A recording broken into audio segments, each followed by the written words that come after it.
Simba es un proyecto gratuito de promoción de la lectura.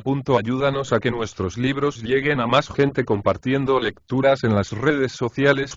Si puedes y quieres, también puedes hacer una donación para mantener el proyecto y posibilitar que nuestra biblioteca siga creciendo. El crimen de Lord Arthur Saville. Oscar Wilde. Novela corta. Índice. Capítulo primero. Era la última recepción que daba Lady Windermere, antes de comenzar la temporada primaveral. Los salones de Bentinck House se hallaban más llenos de invitados que nunca. Acudieron 6 ministros, una vez terminada la interpelación del speaker, ostentando sus cruces y sus bandas, y todas las mujeres bonitas de Londres lucían sus toilettes más elegantes. Al final de la galería de retratos estaba la princesa Sofía de Karlsruhe, una dama gruesa de tipo tártaro, con ojillos negros y unas esmeraldas maravillosas, chapurreando francés con voz muy aguda y riéndose sin mesura de todo cuanto decían. Realmente veíase allí una singular mezcolanza de personas. Arrogantes esposas de pares del reino charlaban cortésmente con virulentos radicales.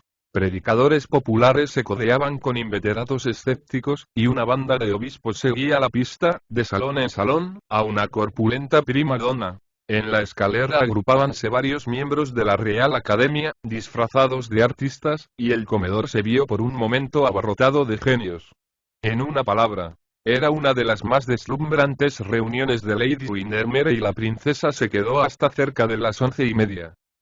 Inmediatamente después de su marcha, Lady Windermere volvió a la galería de retratos, en la que un famoso economista explicaba con aire solemne la teoría científica de la música a un virtuoso húngaro, espumeante de indignación, y se puso a hablar con la duquesa de Paisley. Lady Windermere estaba maravillosamente bella, con su esbelto cuello marfileño, sus grandes ojos azules color miosotis y sus espesos bucles dorados. Cabellos de oro puro, no como esos de tono pajizo que usurpan hoy día la bella denominación del oro, sino cabellos de un oro como tejido con rayos de sol bañados en un ámbar extraño.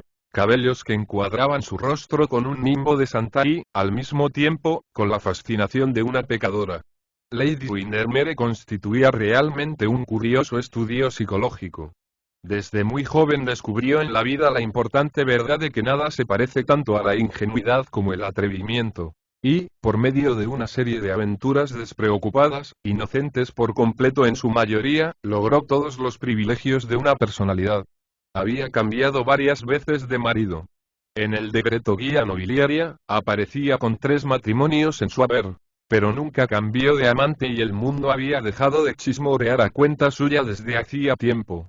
En la actualidad contaba 40 años, no tenía hijos y poseía esa pasión desordenada por el placer que constituye el secreto de la eterna juventud. De repente, miró con curiosidad a su alrededor y preguntó con su clara voz de contralto: ¿Dónde está mi quiromántico? ¿Su qué, Gladys? Exclamó la duquesa con un estremecimiento involuntario. Mi quiromántico, duquesa. No puedo vivir ya sin él. Querida Gladys. Usted siempre tan original, murmuró la duquesa, intentando recordar lo que era exactamente un quiromántico y confiando en que no sería lo mismo que un pedicuro. Viene a leer en mi mano 2 veces por semana, prosiguió Lady Windermere, y es muy interesante. Dios mío, pensó la duquesa. Debe de ser una especie de manicuro. Es atroz. Supongo que por lo menos será extranjero. Así no resultará tan desagradable. Tengo que presentárselo a usted, dijo Lady Windermere. ¿Presentármelo?, exclamó la duquesa. ¿Quiere usted decir que está aquí? Recogió su abanico de carey y su chal de encaje antiquísimo, como preparándose a huir a la primera alarma. Claro que está aquí. No podría ocurrírseme dar una reunión sin él. Dice que tengo una mano esencialmente psíquica y que, si mi dedo pulgar fuera un poquito más corto, sería yo una pesimista de convicción y estaría recluida en un convento. Ah, sí, profirió la duquesa, ya tranquila. Dice la Buenaventura, ¿no es eso? Y la mala también, respondió Lady Windermere, y muchas cosas por el estilo. El año próximo, por ejemplo, correré un gran peligro, en tierra y por mar. De modo que tendré que vivir en globo. Todo eso está escrito aquí, sobre mi dedo meñique, o en la palma de mi mano, no recuerdo bien. Pero realmente eso es tentar al cielo, Gladys. Mi querida duquesa, la providencia puede resistir, seguramente, a la tentación en estos tiempos. Creo que todos debían hacerse leer las manos una vez al mes, con objeto de enterarse de lo que les está prohibido. Claro es que harían lo mismo. Pero resulta tan agradable saber lo que va a ocurrir. Si no tiene nadie la amabilidad de ir a buscar ahora a Mr. Podgers, iré yo misma. Permítame que me encargue de ello, Lady Windermere, dijo un muchacho alto y distinguido que estaba presente y seguía la conversación con sonrisa divertida. Muchas gracias, Lord Arthur. Pero temo que no le reconozca usted. Si es tan extraordinario como usted dice, Lady Windermere, no podrá escapárseme. Dígame únicamente cómo es y dentro de un momento se lo traeré. Bien. No tiene nada de quiromántico. Quiero decir con esto que no tiene nada de misterioso, nada esotérico, ningún aspecto romántico. Es un hombrecillo grueso, con una cabeza cómicamente calva y grandes gafas de oro. Un personaje entre médico y notario pueblerino. Siento que sea así, pero no tengo yo la culpa. Es tan absurda la gente. Todos mis pianistas tienen aspecto de poetas y todos mis poetas, aspecto de pianistas. Recuerdo ahora que la temporada última invité a comer a un tremendo conspirador, hombre que había hecho volar con dinamita a infinidad de gente y que llevaba siempre una cota de mallas y un puñal escondido en la manga. Pues bien, sepan ustedes que, a pesar de todo, tenía el completo aspecto de un buen sacerdote viejecito y durante toda la noche se mostró muy chistoso. Realmente, resultó muy divertido, encantador. Pero yo me sentí cruelmente desilusionada y, cuando le pregunté por su cota de mallas, se contentó con reírse y me dijo que era demasiado fría para usarla en Inglaterra. Ah, ya está aquí Mr. Podgers. Bueno, desearía, Mr. Podgers, que leyese usted en la mano de la duquesa de Paisley. Duquesa, ¿quiere usted quitarse el guante? No, el de la izquierda, no. El de la derecha. Mi querida Gladys. Realmente, no creo que esto sea del todo correcto, dijo la duquesa, desabrochando un guante de cabritilla bastante sucio. Lo que es interesante no es nunca correcto, dijo Lady Windermere. On a fair le monde ainsi. Pero tengo que presentarles. Mr. Podgers, mi quiromántico favorito. La duquesa de Paisley. Como le diga a usted que tiene el monte de la luna más desarrollado que el mío, no volveré a creerle nunca. Estoy segura, Gladys, de que no habrá nada de eso en mi mano, dijo la duquesa en tono grave. Vuestra gracia está en lo cierto, replicó Mr. Podgers, echando un vistazo sobre la manecita regordeta de dedos cortos. El monte de la luna no está desarrollado. Sin embargo, la línea de la vida es excelente. Tenga la amabilidad de doblar la muñeca, gracias.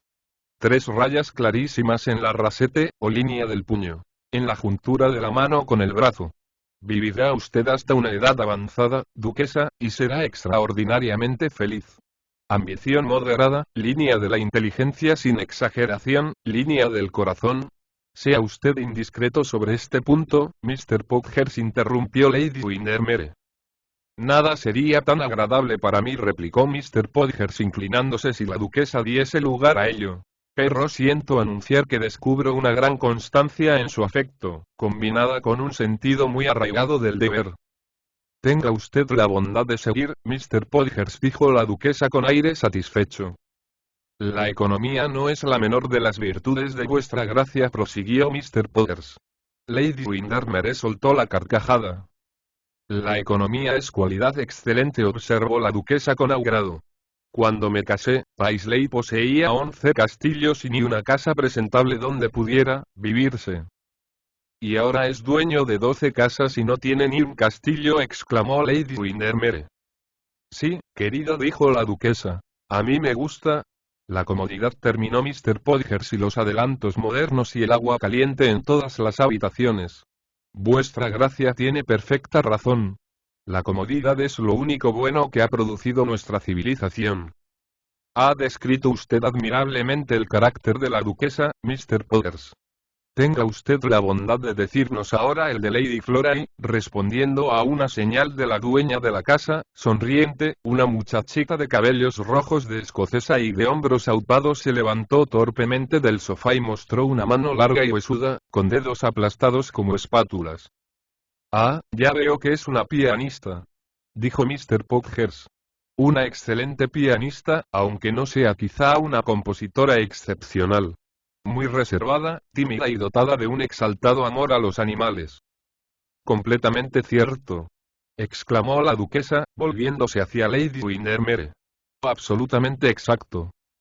Flora posee 2 docenas de perros en McCloskey y llenaría nuestra casa de Londres con una verdadera menagerie si su padre lo permitiese. Pues eso es precisamente lo que hago yo los jueves por la noche, replicó Lady Windermere, echándose a reír. Solo que yo prefiero los leones a los perros. Es su único error, Lady Windermere, dijo Mr. Podgers con un saludo ceremonioso. Si una mujer no puede hacer deliciosos sus errores, es una criatura infeliz, le respondió. Pero es preciso que lea usted otras manos. Acérquese, Sir Thomas, y enséñele la suya a Mr. Podgers. Y un señor viejo, de figura distinguida, que vestía frac azul, se adelantó y ofreció al quiromántico una mano ancha y ordinaria, con el dedo medio muy largo. Carácter aventurero. En el pasado, 4 largos viajes y uno en el porvenir. Ha naufragado 3 veces, no. 2 veces solamente. Pero está en peligro de naufragar durante el próximo viaje. Conservador a fondo, muy puntual. Tiene la manía de coleccionar curiosidades. Una enfermedad grave entre los 16 y los 18 años. Ha heredado una gran fortuna a los 30. Gran aversión por los gatos y los radicales. Extraordinario, exclamó Sir Thomas. Tiene usted que leer también la mano de mi mujer. De su segunda mujer, dijo gravemente Mr. Podgers, que seguía reteniendo la mano de Sir Thomas en la suya. Lo haré gustoso. Pero Lady Marwell, dama de aspecto melancólico, con pelo negro y pestañas de sentimental, se negó rotundamente a dejar revelar su pasado ni su porvenir. A pesar de todos sus esfuerzos, tampoco pudo conseguir Lady Windermere que consintiera ni en quitarse los guantes Mr. Koloff, el embajador de Rusia. En realidad, muchas personas temieron enfrentarse con aquel extraño hombrecillo, de sonrisa estereotipada, con gafas de oro y ojos de un brillo de azabache. Y cuando dijo a la pobre Lady Fermor en alta voz y delante de todos que le interesaba poquísimo la música, pero que la volvían loca los músicos, pensaron todos que la quiromancia era una ciencia peligrosa, que no se podía fomentar más que en tete a tete.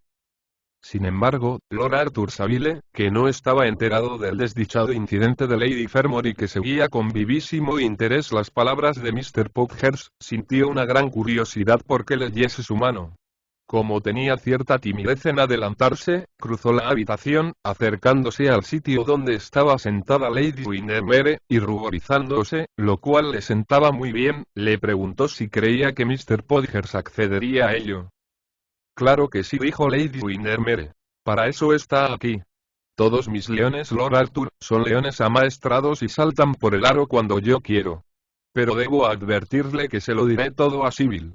Vendrá mañana a comer conmigo para hablar de sombreros y, si Mr. Podgers descubre que tiene usted mal carácter, es propenso a la gota o ha puesto piso a una mujer que viva en Bayswater, no dejaré de contárselo. Eso no me asusta, contestó. Sybil me conoce tan bien como yo a ella. Ah. Lo lamento realmente. La mejor base del matrimonio es una incomprensión mutua. Y no es que sea yo cínica. Tengo experiencia únicamente, lo cual es, con mucha frecuencia, lo mismo. Mr. Podgers, Lord Arthur Savile se muere de ganas de que lea usted su mano. No le diga que es el prometido de una de las muchachas más bonitas de Londres, porque hace ya un mes que el Morning Post publicó esa noticia. Mi querida Lady Windermere, exclamó la marquesa de Hepburn, tenga la bondad de permitir a Mr. Podgers que se detenga aquí un minuto más. Está diciéndome que voy a actuar en el teatro y esto me interesa en sumo grado. Si le ha dicho a usted eso, Lady Hepburn, no vacilaré en llamarle. Venga inmediatamente, Mr. Podgers, y lea la mano de Lord Arthur. Bueno, dijo Lady Hepburn, haciendo un leve mohín de disgusto, mientras se levantaba del sofá. Si no me está permitido salir a escena, supongo que me dejarán asistir al espectáculo. Naturalmente. Vamos a asistir todos a la representación, replicó Lady Windermere. Mr. Podgers, continúe usted y díganos algo bueno de Lord Arthur, que es uno de mis más estimados favoritos. Pero en cuanto Mr. Podgers examinó la mano de Lord Arthur, palideció de un modo extraño y no dijo nada. Pareció recorrerle un escalofrío. Sus espesas cejas temblaron convulsivamente con aquella singular contracción tan irritante que le dominaba cuando estaba turbado. Gruesas gotas de sudor brotaron entonces de su frente amarillenta, como un rocío envenenado, y sus manos carnosas se quedaron frías y viscosas. Lord Arthur no dejó de notar aquellos extraños signos de agitación y por vez primera en su vida tuvo miedo. Su primer impulso fue escapar del salón, pero se contuvo. Mejor era conocer la verdad, por mala que fuese, que permanecer en aquella incertidumbre. Estoy esperando, Mr. Podgers dijo. Estamos esperando todos, exclamó Lady Windermere con su tono vivo, impaciente. Pero el quiromántico no contestó. Creo que Lord Arthur va a dedicarse al teatro, dijo Lady Hedburg, y que, después de oír a Lady Windermere, Mr. Podgers no se atreve a decírselo. De pronto, Mr. Podgers dejó caer la mano derecha de Lord Arthur y le asió la izquierda fuertemente, doblándose tanto para examinarla, que la montura de oro de sus gafas pareció rozar la palma. Durante un momento su cara fue una máscara lívida de horror, pero recobró enseguida su sangre fría y, mirando a Lady Windermere, le dijo con una sonrisa forzada. Es la mano de un muchacho encantador. Ciertamente, contestó Lady Windermere. ¿Pero será un marido encantador? Eso es lo que necesito saber. Todos los muchachos encantadores lo son igualmente como maridos, repuso Mr. Podgers. No creo que un marido deba ser demasiado seductor, exclamó Lady Windermere, pero lo que quiero son detalles. Lo único interesante son los detalles. ¿Qué le sucederá a Lord Arthur? Pues que dentro de unos meses ha de emprender un viaje. Claro, el de su luna de miel. Y que perderá un pariente. Confío en que no será su hermano, dijo Lady Hedburg con tono compasivo. Ciertamente que no, respondió Mr. Podgers, tranquilizándola con un gesto. Será un pariente lejano simplemente. Bueno, me siento cruelmente desilusionada, dijo Lady Windermere. No podré decirle nada a Sybil mañana. ¿Quién se preocupa hoy de los parientes lejanos? Hace ya muchos años que pasaron de moda. A pesar de lo cual, supongo que Sybil hará bien en comprarse un vestido de seda negro. Siempre podrá servirle para ir a la iglesia. Y ahora vamos a tomar algo. Se habrán comido todo. Pero aún encontraremos una taza de caldo caliente. Francis preparaba antes un caldo riquísimo. Pero ahora le veo tan preocupado con la política, que nunca estoy segura de nada con él.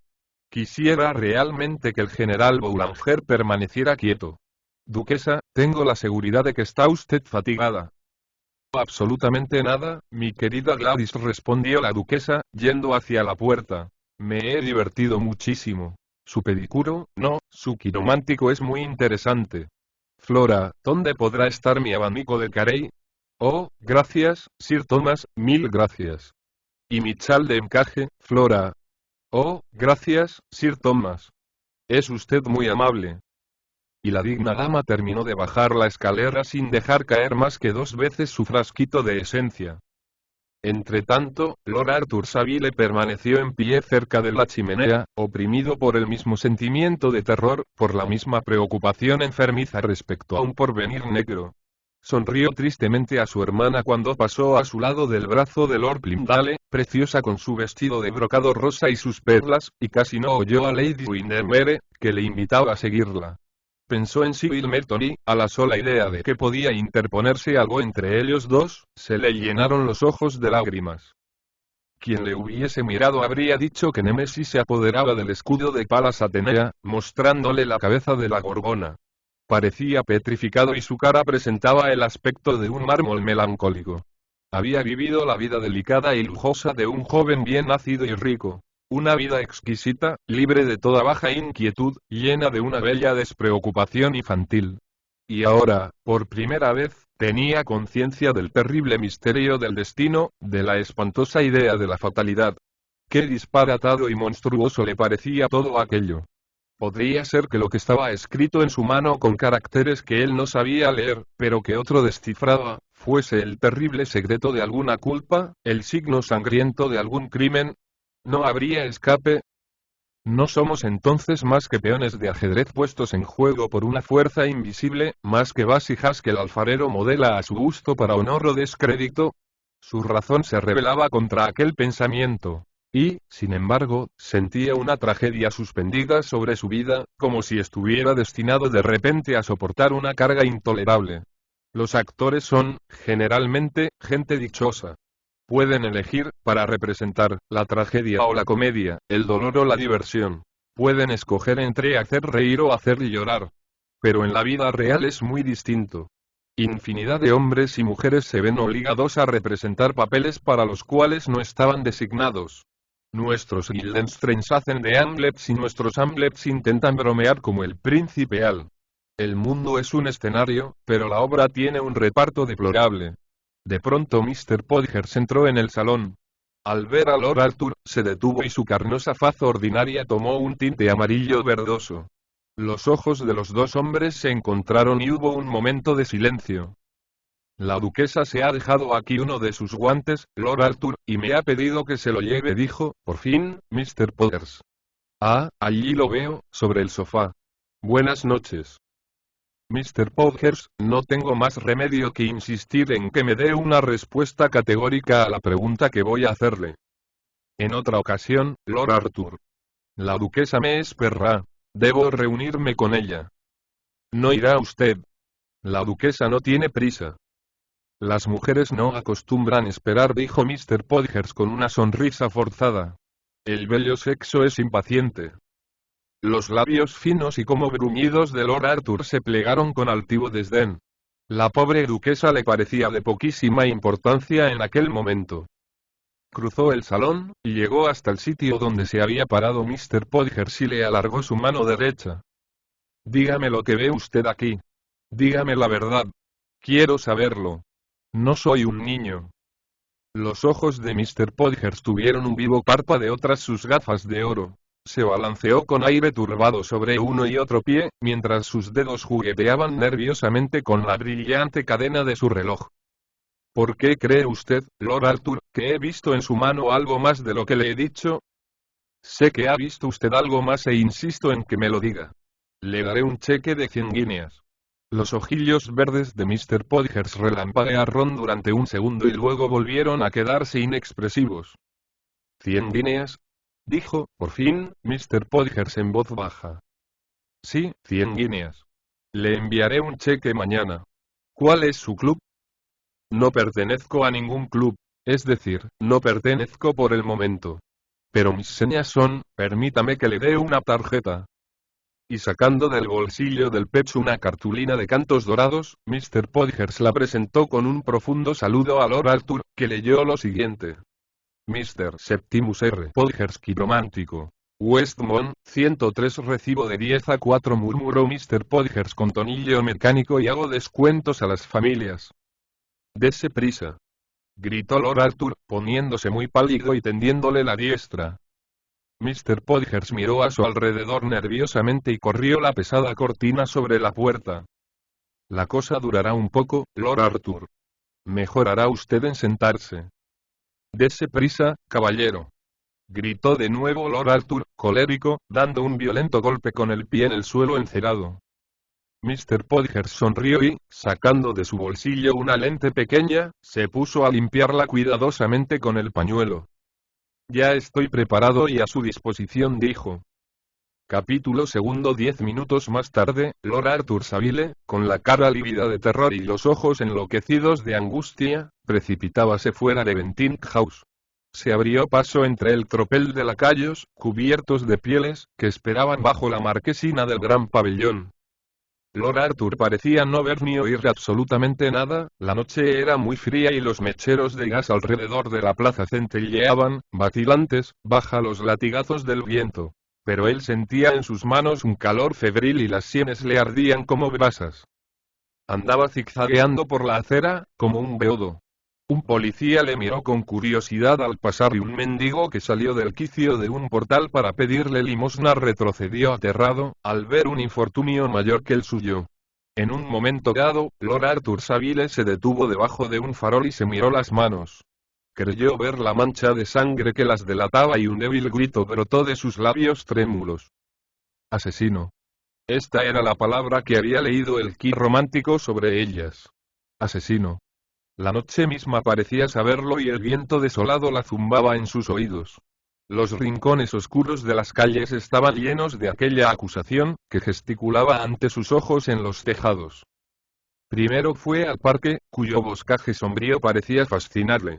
Se apoyó en la verja con aire extenuado, refrescando su frente con la humedad del hierro y escuchando el silencio rumoroso de los árboles.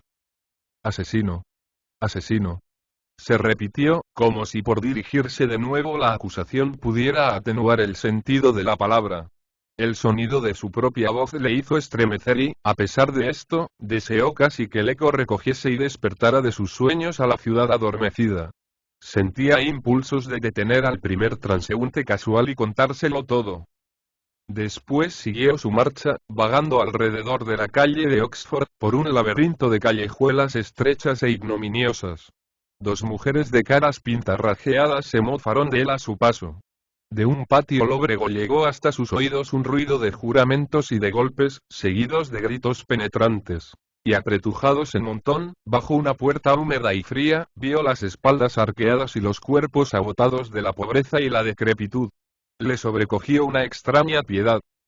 Aquellos hijos del pecado y de la miseria, estaban fatalmente predestinados como él.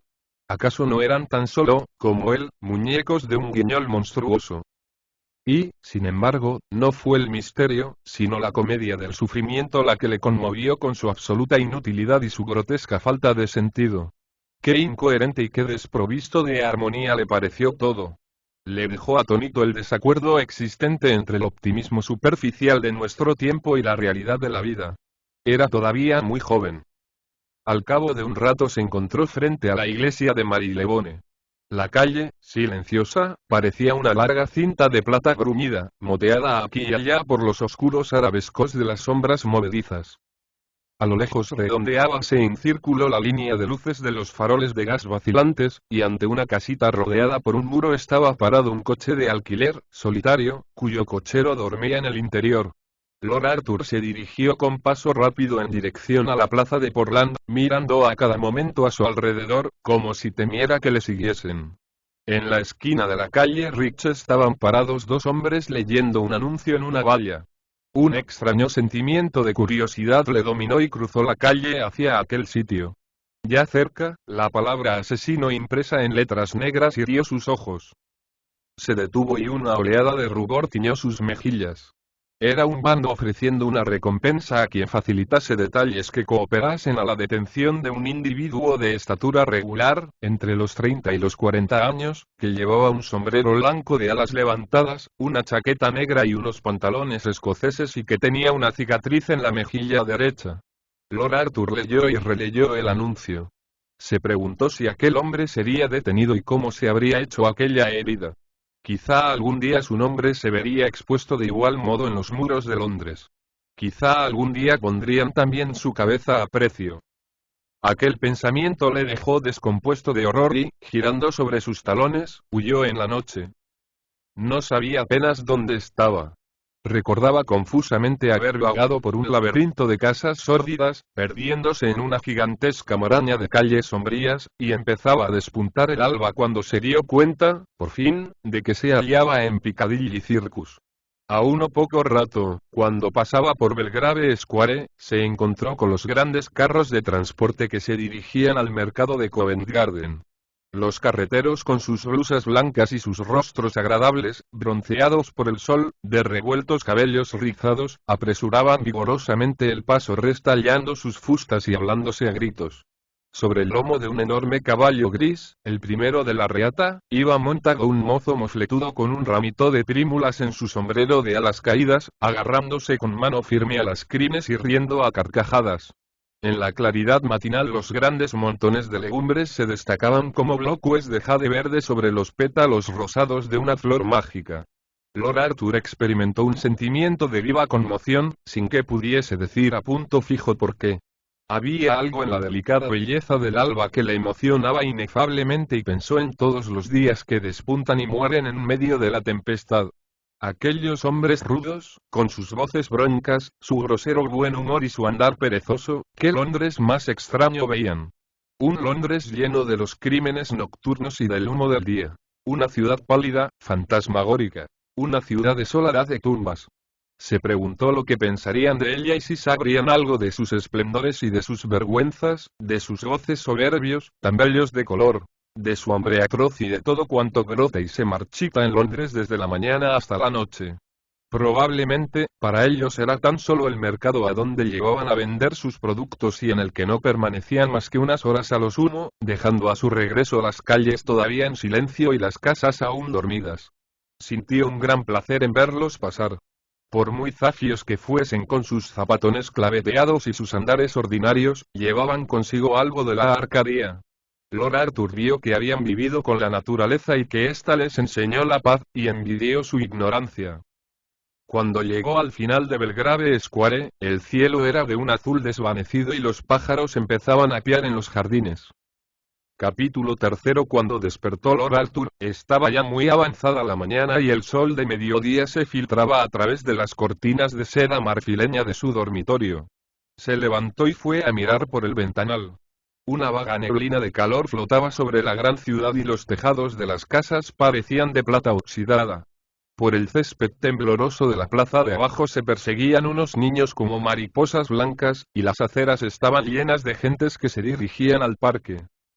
Nunca le pareció la vida tan hermosa ni tan alejada de él la maldad.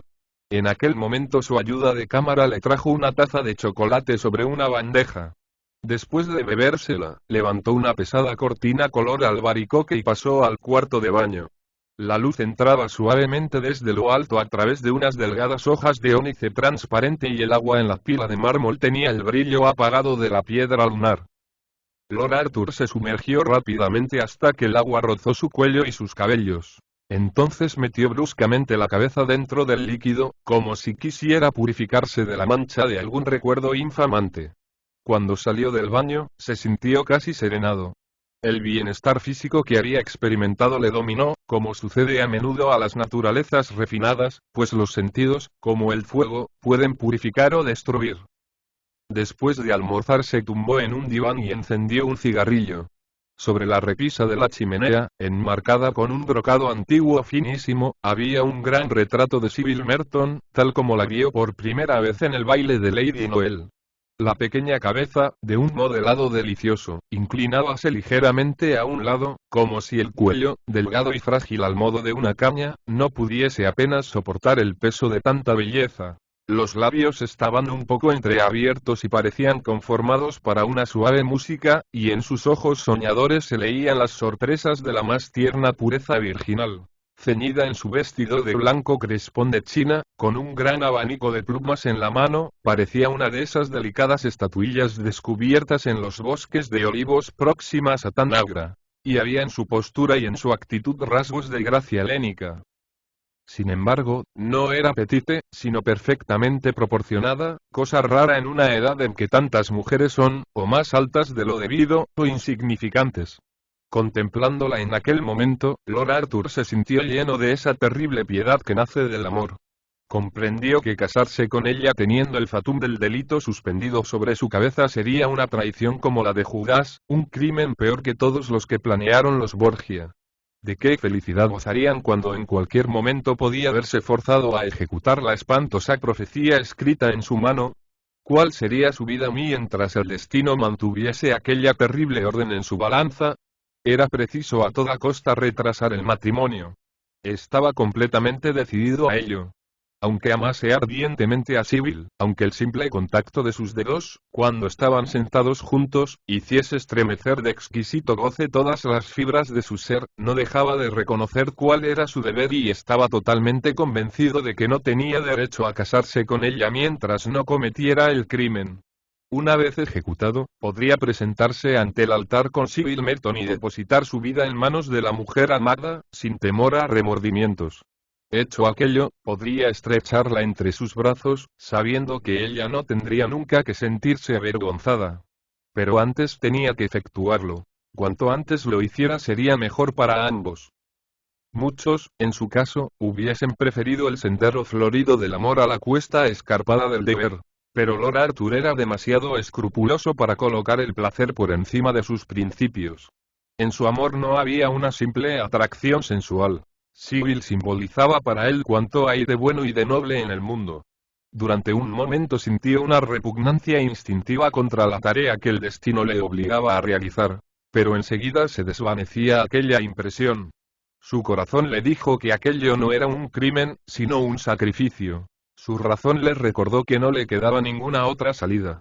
Era preciso elegir entre vivir para él o vivir para los demás y, por terrible que fuera en realidad aquella tarea que le estaba impuesta, sabía que no debía permitir que el egoísmo venciera al amor.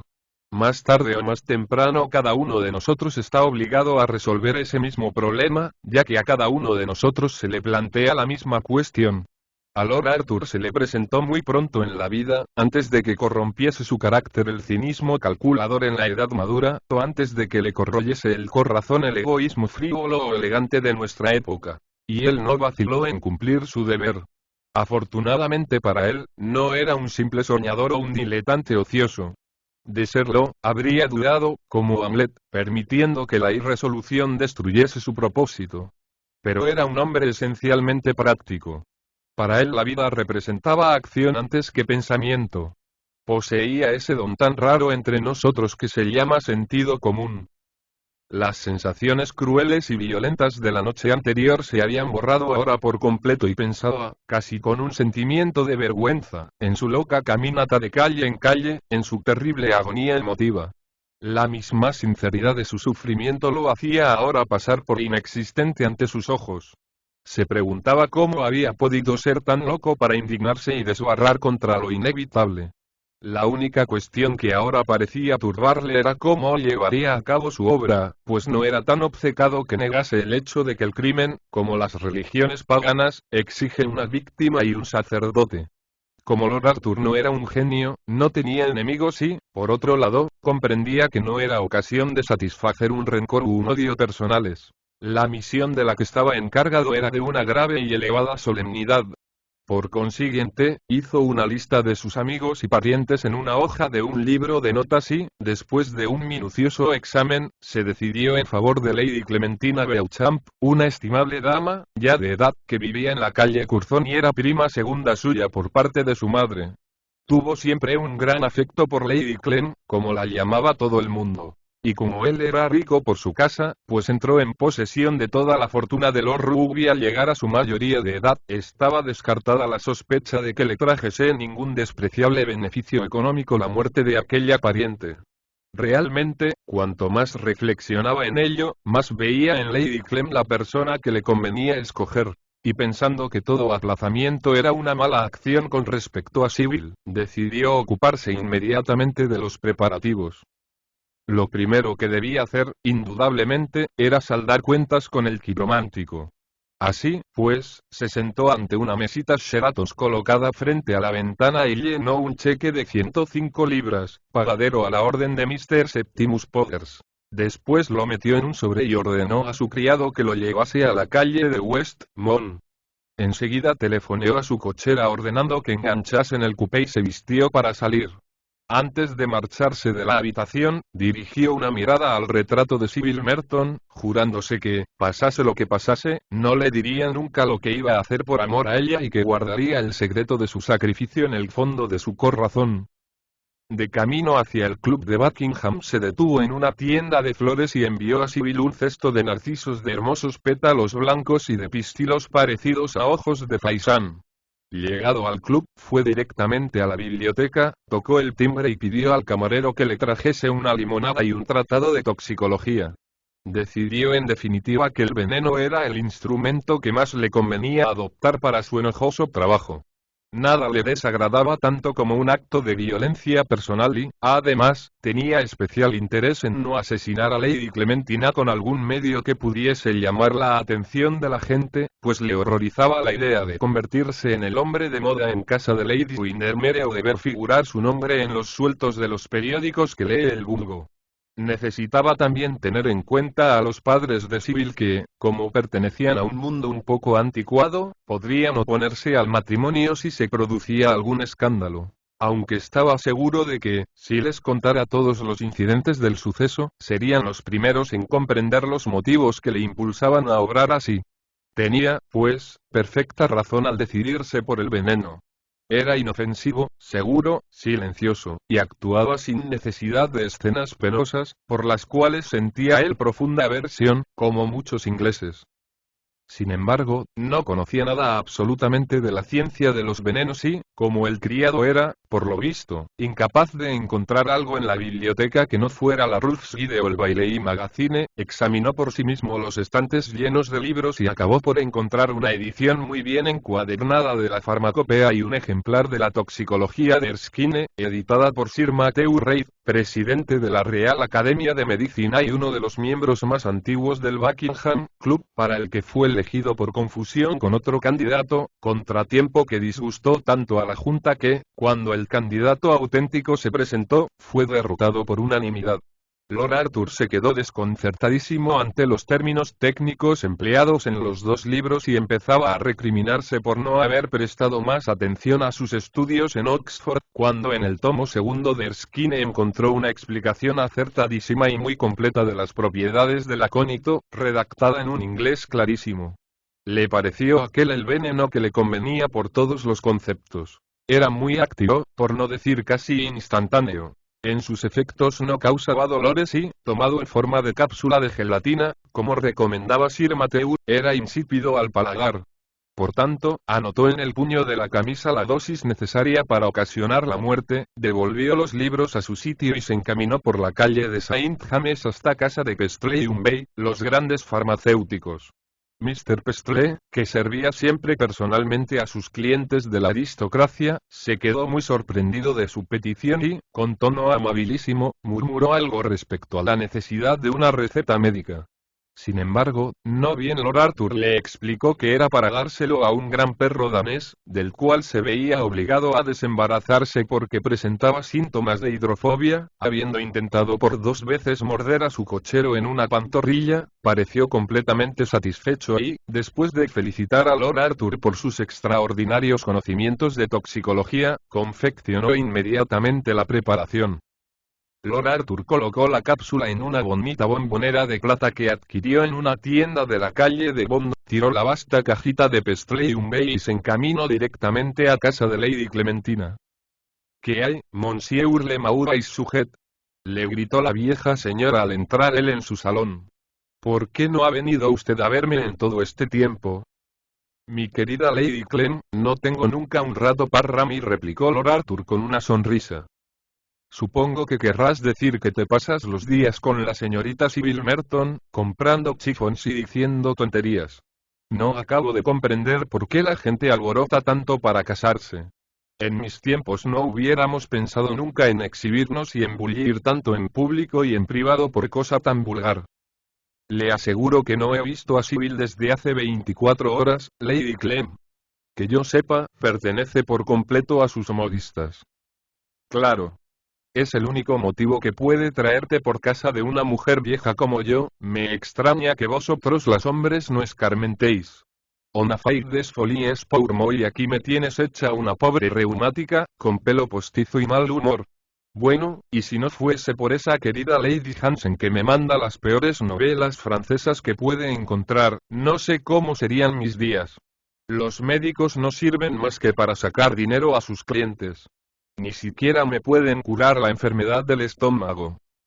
Le traigo un remedio para ella, Lady Clem, dijo gravemente Lord Arthur. Es una cosa maravillosa, inventada por un americano. No me gustan nada los inventos americanos, Arthur. Estoy segura de que no me gustan. He leído últimamente varias novelas americanas y eran verdaderas insensateces. Oh. Esto no es ninguna insensatez, Lady Clem. Le aseguro que es un remedio infalible. Tiene usted que prometerme que lo probará. Y Lord Arthur sacó de su bolsillo la bombonera y se la ofreció a Lady Clementina. Pero es deliciosa esta bombonera, Arthur. Una verdadera joya. Eres amabilísimo. Y aquí está el remedio. Parece un bombón. Voy a tomarlo ahora mismo. Por Dios, Lady Clem, exclamó Lord Arthur, deteniéndola. No haga usted eso. Es una medicina homeopática. Si la toma usted sin tener dolor de estómago, le sentaría mal. Espere a que se presente un ataque y entonces recurra a ella. Quedará asombrada del resultado. Me hubiese gustado tomarla inmediatamente, dijo Lady Clementina, mirando al trasluz de la capsulita transparente, con su burbuja flotante de aconitina líquida. Te lo confieso. Detesto a los médicos, pero adoro las medicinas. Sin embargo, la guardaré para mi próximo ataque. ¿Y cuándo cree usted que sobrevendrá ese ataque? Preguntó Lord Arthur, impaciente. ¿Será pronto? No lo espero hasta dentro de una semana.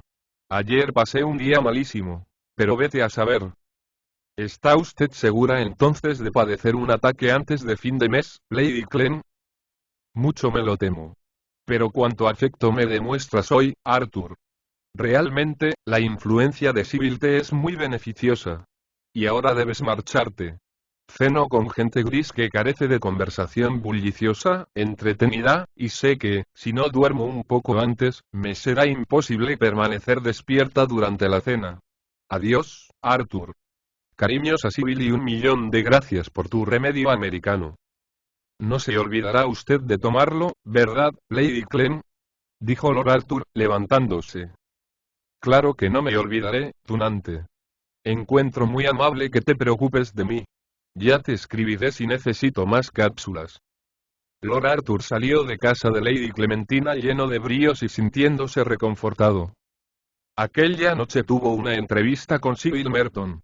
Le dijo que se veía de pronto en una situación horriblemente difícil, ante la cual no le permitían retroceder ni su honor ni su deber. Le explicó que era preciso aplazar la boda, pues hasta que no estuviese exento de aquel compromiso no recobraría su libertad. Le rogó que confiase en él y que no dudase del porvenir. Todo marcharía bien, pero era necesario tener paciencia. La escena tenía lugar en el invernadero de la residencia de Mr. Merton, en Park Lane, donde cenó Lord Arthur como de costumbre. Sybil no se mostró nunca tan dichosa y hubo un momento en que Lord Arthur sintió la tentación de portarse como un cobarde y de escribir a Lady Clementina revelándole lo de la cápsula, dejando que se efectuara el casamiento, como si no existiese en el mundo Mr. Potters. No obstante, su buen criterio se impuso enseguida y no flaqueó ni al arrojarse Sybil llorando en sus brazos. La belleza que hacía vibrar sus sentidos despertó igualmente su conciencia. Comprendió que perder una vida tan hermosa por unos cuantos meses de placer era realmente una acción feísima.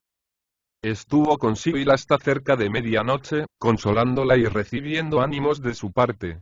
Y al día siguiente, muy temprano, salió para Venecia, después de haber escrito a Mr. Merton una carta varonil y firme respecto al aplazamiento necesario de la boda.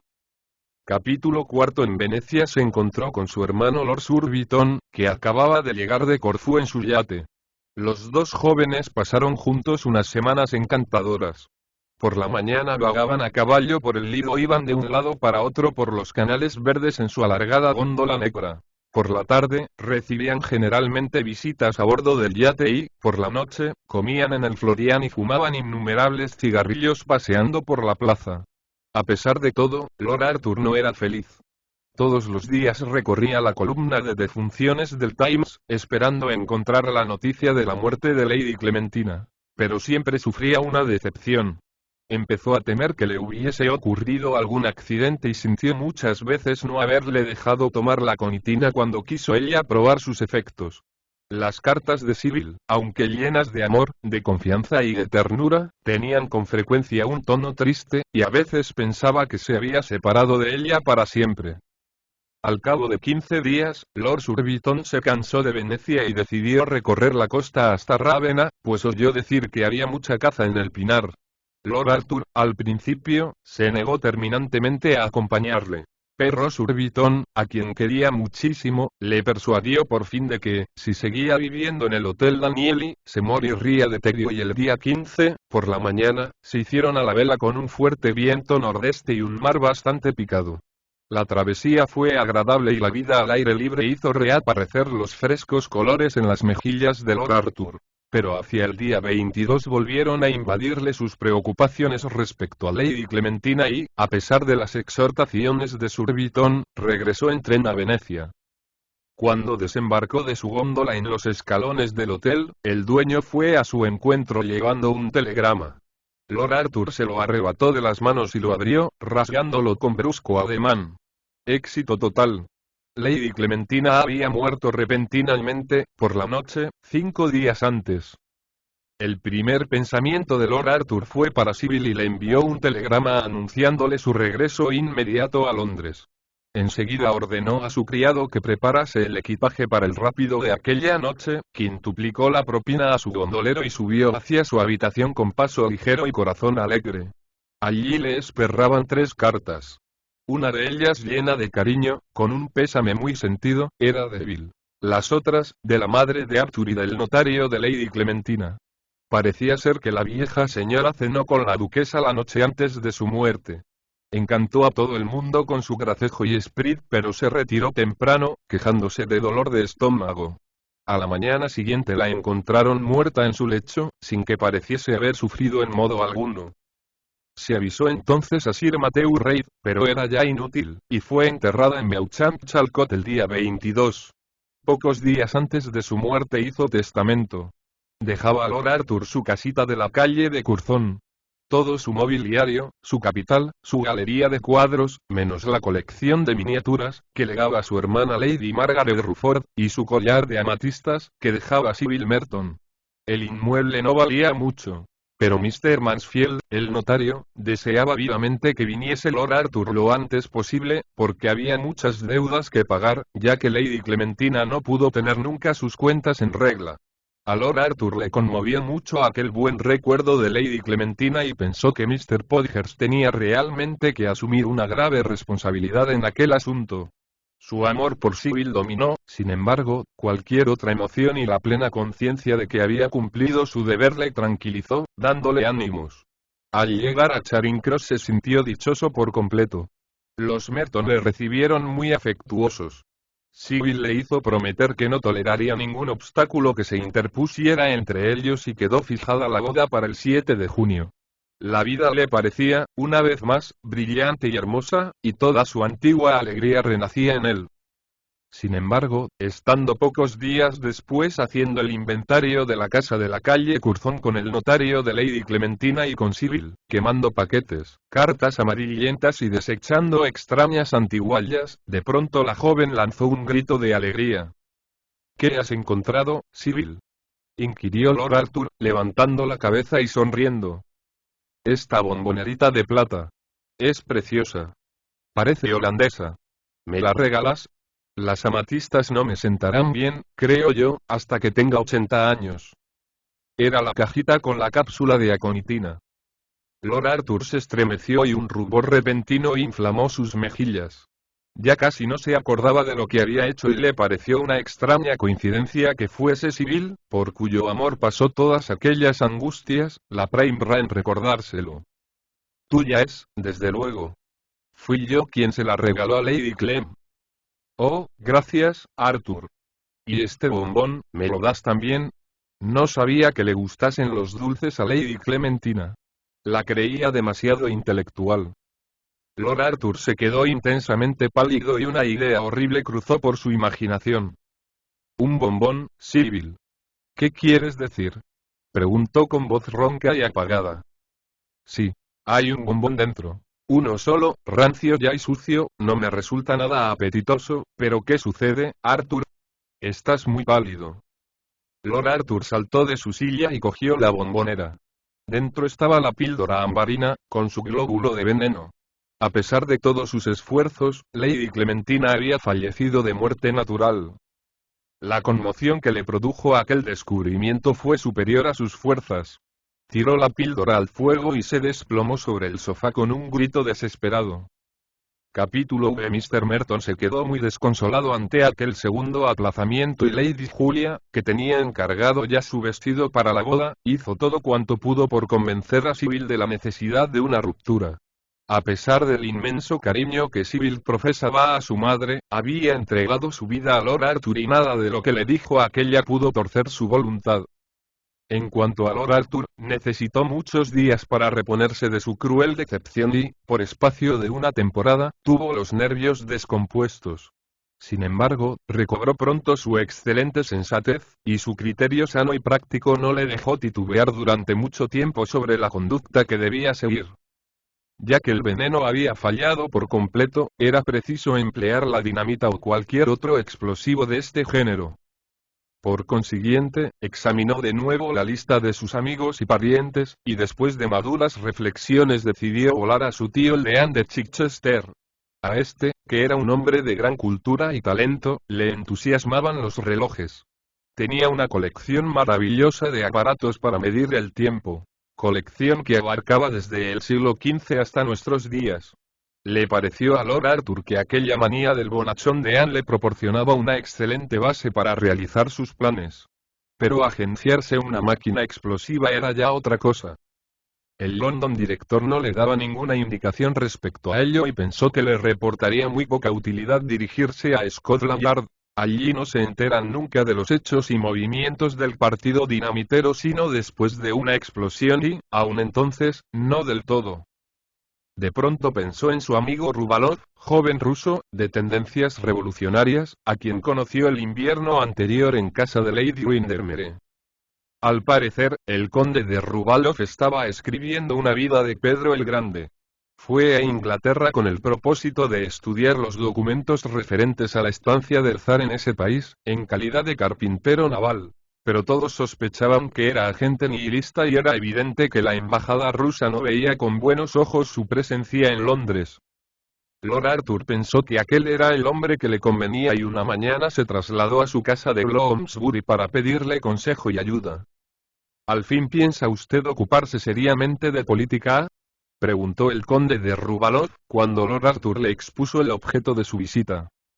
Pero este, que detestaba las fanfarronadas, se creyó en la obligación de explicarle que las cuestiones sociales no ofrecían el menor interés para él y que necesitaba un explosivo para un asunto puramente familiar.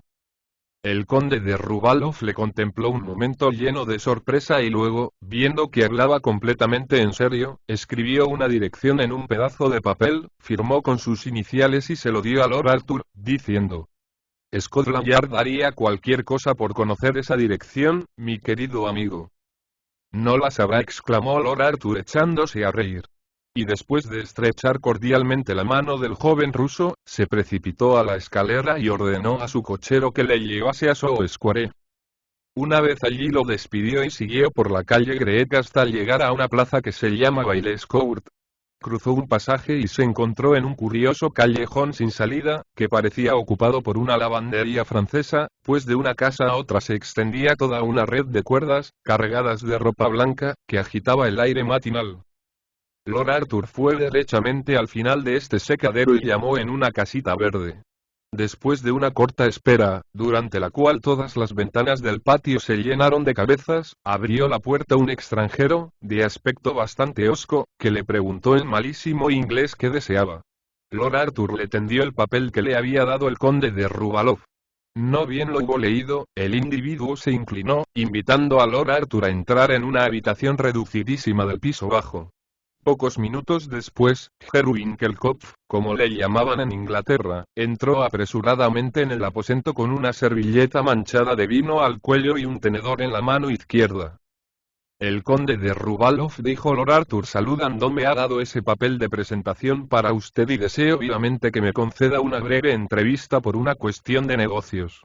Me llamo Smith, Robert Smith, y necesito que me proporcione usted un reloj explosivo. Encantado de recibirle, Lord Arthur, replicó el malicioso y pequeño alemán estallando de risa. No me mire usted con esa cara de asustado. Es deber mío conocer a todo el mundo y recuerdo haberle visto a usted una noche en casa de Lady Windermere. Espero que su gracia esté bien de salud. ¿Quiere usted acompañarme mientras concluyó de almorzar?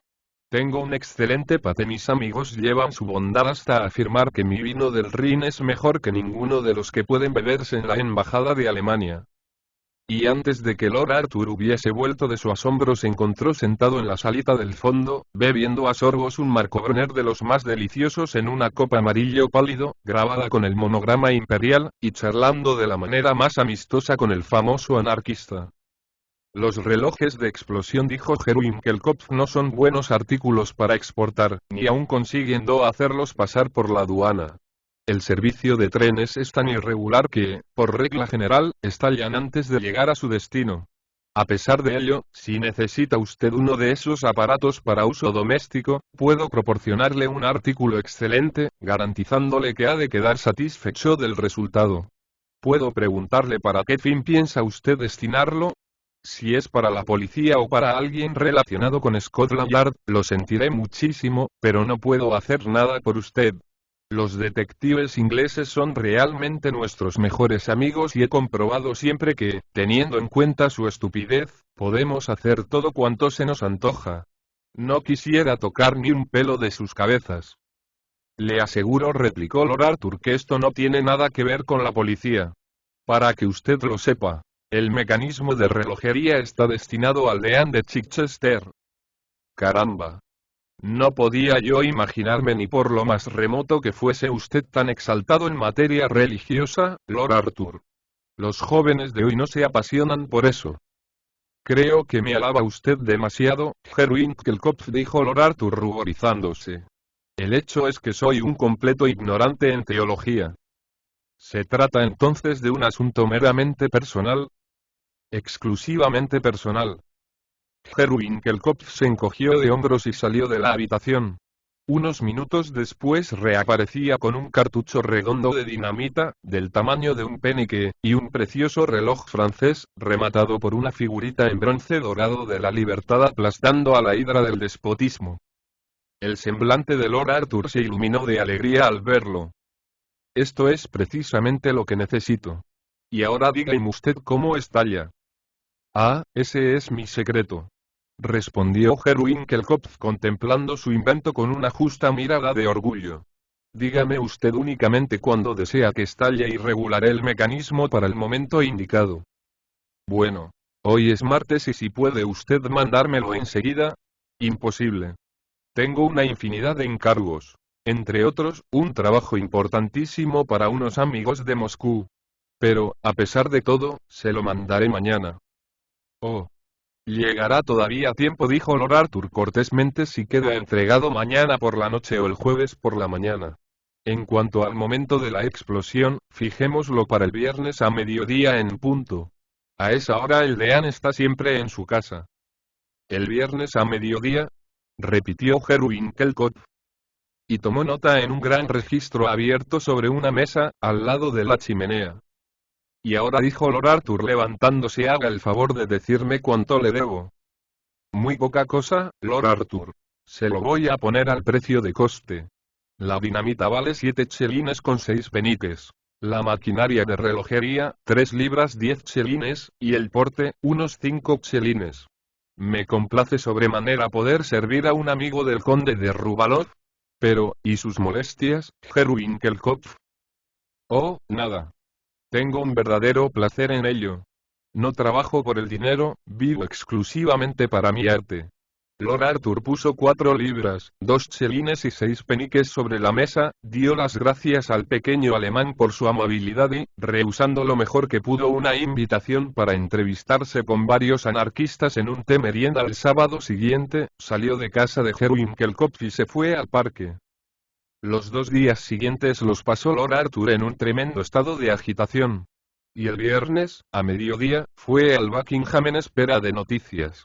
Durante toda la tarde, el estúpido portero de servicio fijó en la tablilla telegramas de todos los lugares del país, con los resultados de las carreras de caballos, las sentencias de divorcio, el estado del tiempo y otras informaciones semejantes, mientras la cinta telegráfica desenrollaba los detalles más aburridos sobre la sesión nocturna de la Cámara de los Comunes y sobre un ligero pánico que hubo en la bolsa.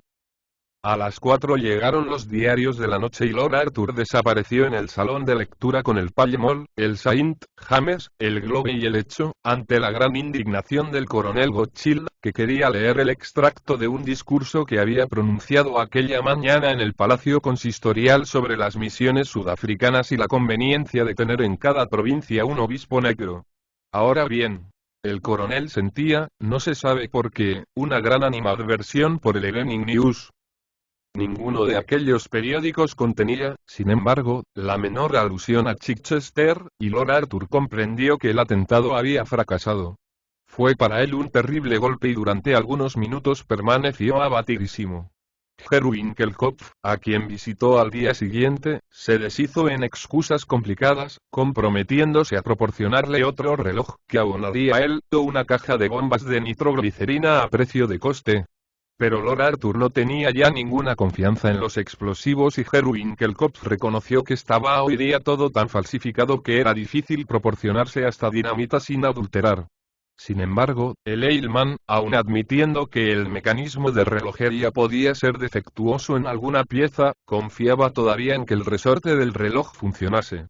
Citaba en apoyo de su tesis el caso de un barómetro que enviara una vez al gobernador militar de Odessa, preparado para estallar al 10º día, y que tardó en hacerlo 3 meses. También era verdad que cuando estalló no hizo añicos más que a una doncella, pues el gobernador había salido de la ciudad 6 semanas antes. Pero, al menos, aquello demostraba que la dinamita, regida por un mecanismo de relojería, era un poderoso agente, aunque algo inexacto. Lord Arthur se quedó un poco consolado con aquella reflexión. Pero estaba predestinado a sufrir un nuevo desengaño. 2 días después, cuando subía la escalera, la duquesa le llamó a su tocador y le enseñó una carta que acababa de recibir del deanato.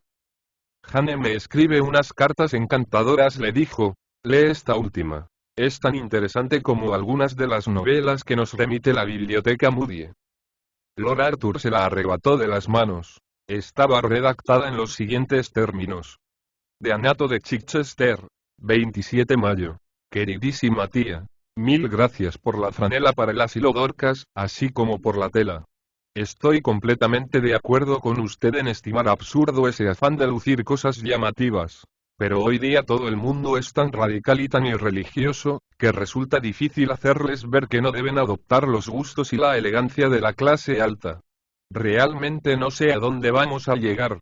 Como dice papá a menudo en sus sermones, vivimos en una época de incredulidad. Hemos tenido un gran jaleo estos días con motivo de un relojito enviado a papá por un admirador desconocido el pasado jueves. Llegó de Londres, con porte pagado, en un cajoncito de madera, y papá cree que le ha sido remitido por algún oyente de su notable sermón sobre el tema El libertinaje es la libertad. Pues el reloj está coronado por una figura de mujer con un gorro frigio en la cabeza. Yo no encuentro esto muy correcto, pero papá dice que es histórico y sus razones tendrá. Parker desembaló el objeto y papá lo puso sobre la repisa, en la chimenea de la biblioteca. Estábamos todos sentados en esa habitación el viernes último por la mañana cuando, en el preciso momento en que daba las 12 el reloj, oímos como un ruido de alas, salió un poco de humo del pedestal de la figura y la diosa de la libertad se desprendió, rompiéndose la nariz contra el reborde de la chimenea. Mary se impresionó mucho, pero fue realmente una cosa tan ridícula, que James y yo estuvimos riéndonos un buen rato, y papá mismo se divirtió. Cuando examinamos el reloj vimos que era una especie de despertador y que, poniendo la aguja sobre una hora determinada y colocando pólvora y un fulminante debajo del martillo, se producía el estallido a voluntad. Papá dijo que era un reloj demasiado ruidoso para tenerlo en la biblioteca. Así es que Reggie se lo llevó al colegio y allí sigue produciendo pequeñas explosiones durante todo el día. ¿Cree usted que le gustaría a Arthur un regalo de boda así? Supongo que debe de estar muy de moda en Londres. Papá dice que estos relojes sirven para hacer un bien, porque enseñan que la libertad no es duradera y que su reinado acaba en un desmoronamiento.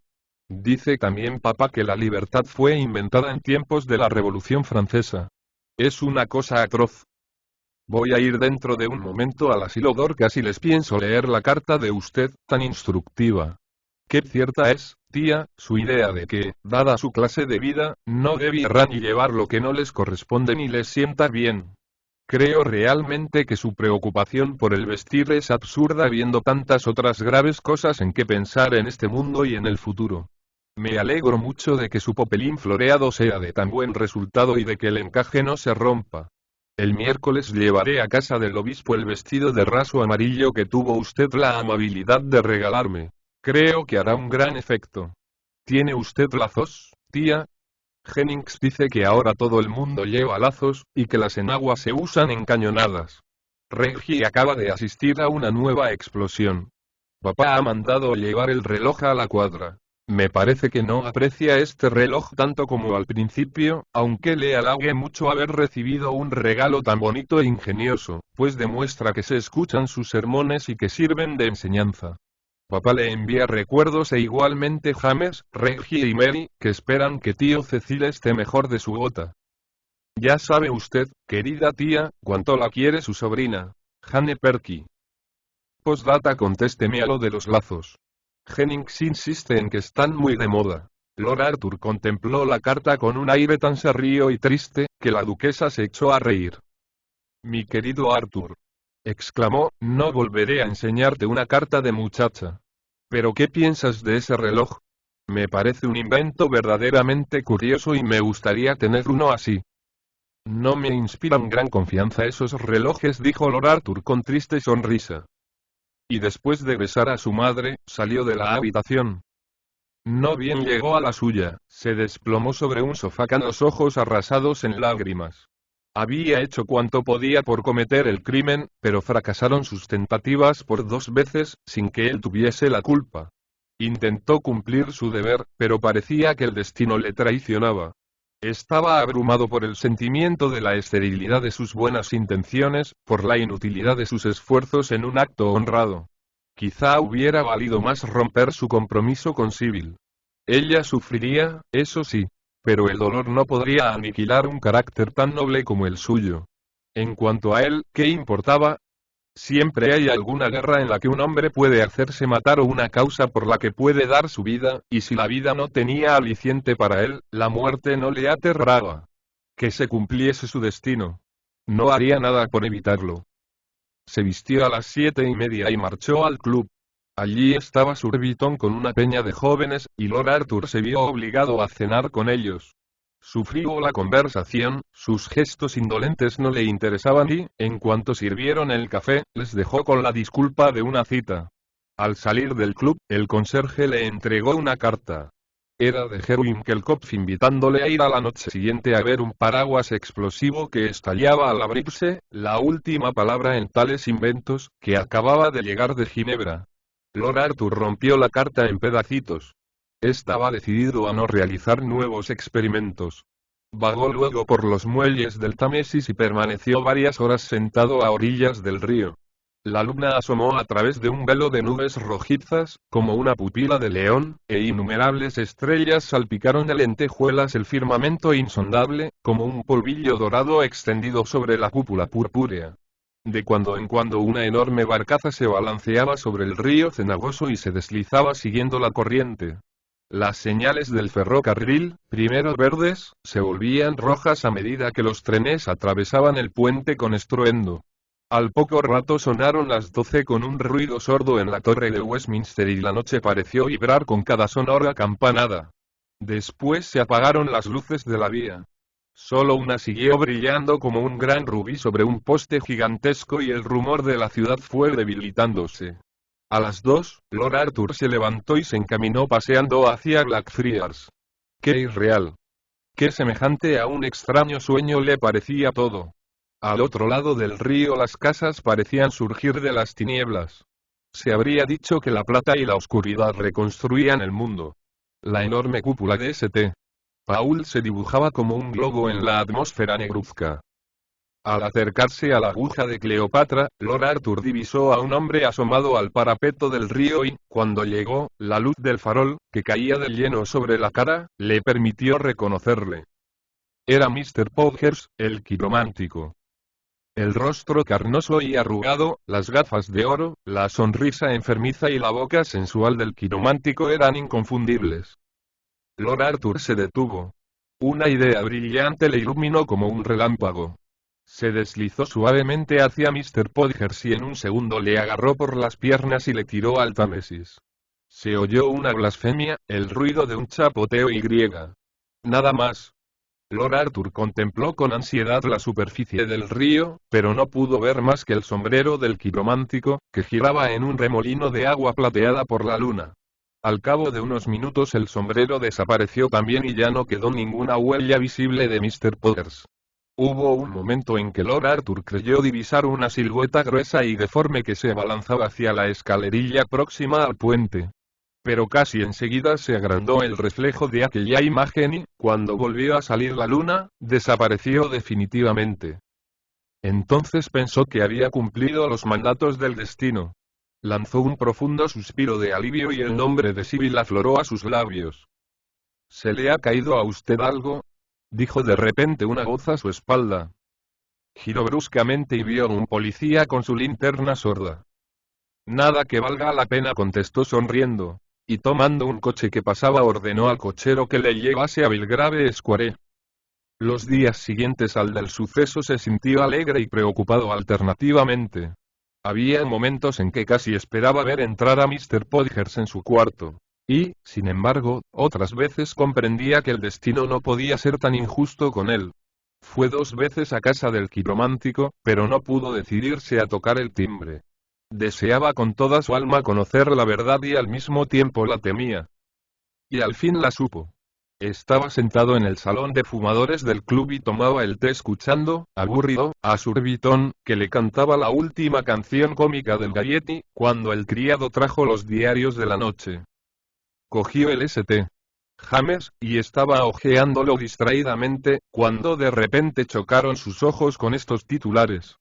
Suicidio de un quiromántico. Palideció de emoción y empezó a leer el suelto, redactado en los siguientes términos.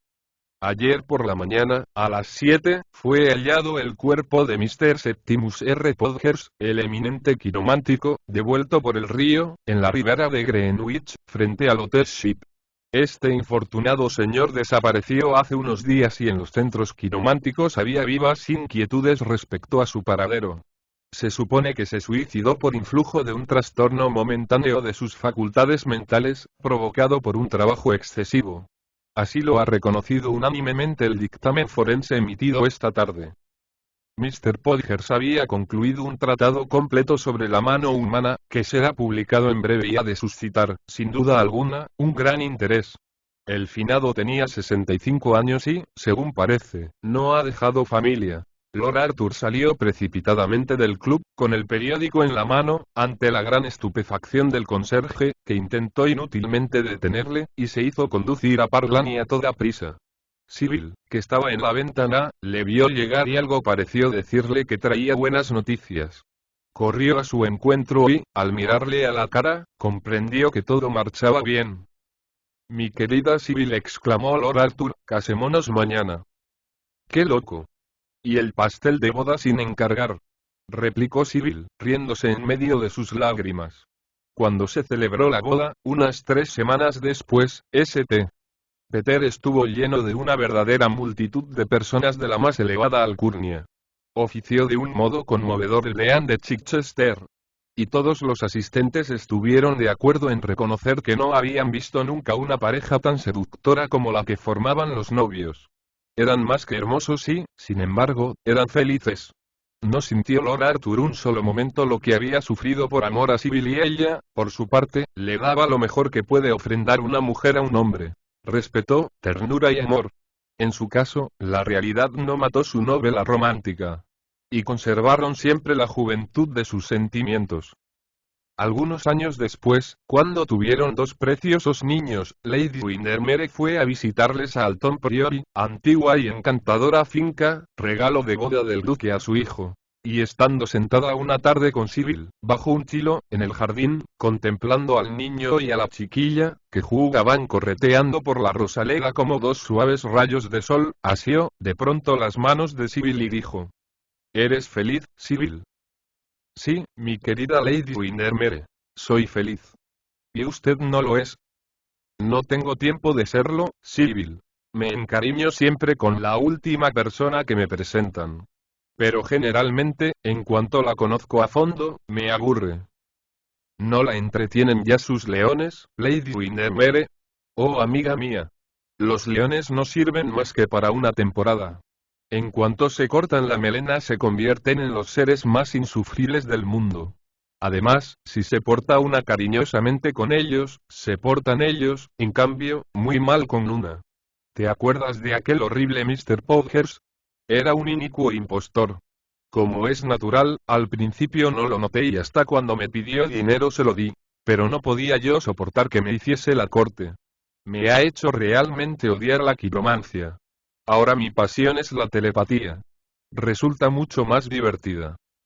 Aquí no puede hablarse mal de la quiromancia, Lady Windermere. Es la única cosa sobre la cual no le gustan a Arthur las bromas, le aseguro a usted que la toma completamente en serio. ¿No querrás decirme, Sibyl, que tu marido cree en ella? Pregúnteselo usted y lo verá, Lady Windermere. Aquí viene. Lord Arthur se acercaba, en efecto, por el jardín, con un gran ramo de rosas amarillas en la mano y sus dos hijos jugueteando a su alrededor. Lord Arthur. Dígame, Lady Windermere. ¿Se atreverá usted realmente a mantener que cree en la quiromancia? Claro que sí, dijo el joven, sonriendo. ¿Pero por qué? Porque le debo toda la dicha de mi vida, murmuró él, arrellanándose en un sillón de mimbre. ¿Qué le debe usted, mi querido Lord Arthur? Pues Sibyl, contestó él, ofreciendo las rosas a su mujer y mirándose en sus ojos violeta. ¡Qué tontería! Exclamó Lady Windermere. No he oído en mi vida una tontería semejante.